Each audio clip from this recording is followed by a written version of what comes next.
ನಮಸ್ಕಾರ. ಇದೀಗ ನೀವು ನೋಡ್ತಿದ್ದೀರಾ ಒಪಿ ನ್ಯೂಸ್. ನಾನು ನಿಮ್ಮ ಪ್ರಿಯ. ಮೂಡ ಹಗರಣ ಸದನದಲ್ಲೇ ಚರ್ಚಿಸಲು ಸ್ಪೀಕರ್ ಅವಕಾಶ ಕಲ್ಪಿಸಿದಂತಹ ಕಾರಣ ಇಂದು ವಿಧಾನಸಭೆಯಲ್ಲಿ ಅಹೋರಾತ್ರಿ ಧರಣಿಯನ್ನು ನಡೆಸಲು ನಿರ್ಧರಿಸಿದ್ರು. ಇದರಿಂದಾಗಿ ಮಾಜಿ ಸಚಿವ ಅವರ ಶಾಸಕ ಪ್ರಭು ಬಿ ಚೌಹಾಣ್ ತಮ್ಮ ಬೆಡ್ಶೀಟ್ ಮತ್ತು ದಿಂಬನ್ನು ತೆಗೆದುಕೊಂಡು ವಿಧಾನಸಭೆಗೆ ಪ್ರವೇಶಿಸುತ್ತಿರುವುದು ನೋಡಬಹುದಾಗಿದೆ.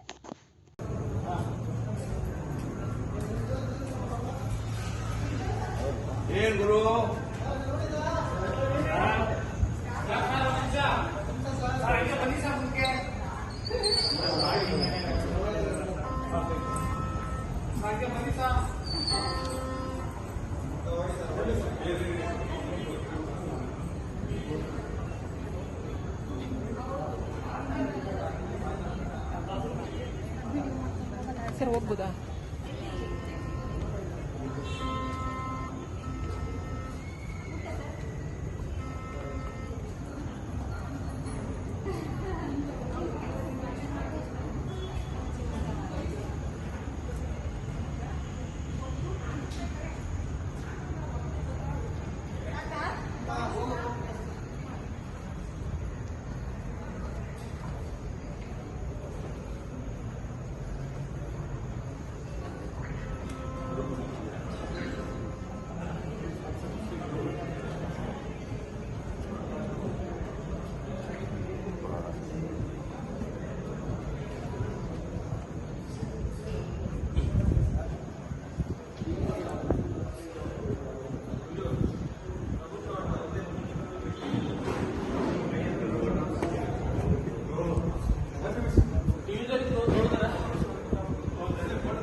ನೋಡಿದ್ರೆ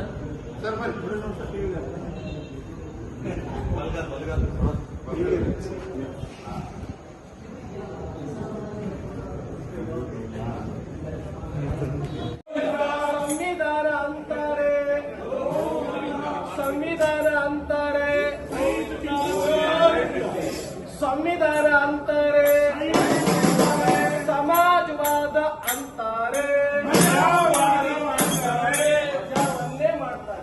ಸಮಾಜವಾದ ಅಂತಾರೆ, ದಲಿತರ ಅಭಿವೃದ್ಧಿ ಅಂತಾರೆ, ಹಣವನ್ನು ತಿಂತಾರೆ, 100 ಕೋಟಿ ತಿಂತಾರೆ, ದಲಿತರ ಅಭಿವೃದ್ಧಿ ಅಂತಾರೆ, ಹಣವನ್ನು ತಿಂತಾರೆ, ಸಮಾಜವಾದ ಅಂತಾರೆ, ದಲಿತರ ಅಭಿವೃದ್ಧಿ ಅಂತಾರೆ, ಹಣವನ್ನು ತಿಂತಾರೆ, 100 ಕೋಟಿ ತಿಂತಾರೆ, ಹಣವನ್ನು ಹೊಡಿತಾರೆ, 100 ಕೋಟಿ ಹೊಡಿತಾರೆ, ದಲಿತರ ಹಣವನ್ನು ಹೊಡಿತಾರೆ, ಸಂವಿಧಾನ ಅಂತಾರೆ, ಸಮಾಜವಾದ ಅಂತಾರೆ, ಮುಖ್ಯಮಂತ್ರಿ ತಂದಾದರೆ ನಾನು ಧಕ್ಕೆ ಬಿಟ್ಟಲ್ಲ, ಮುಖ್ಯಮಂತ್ರಿ ತಂದಾದರೆ ನಾನು ಧಕ್ಕೆ ಬಿಟ್ಟಲ್ಲ,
ಬಿಟ್ಟಲ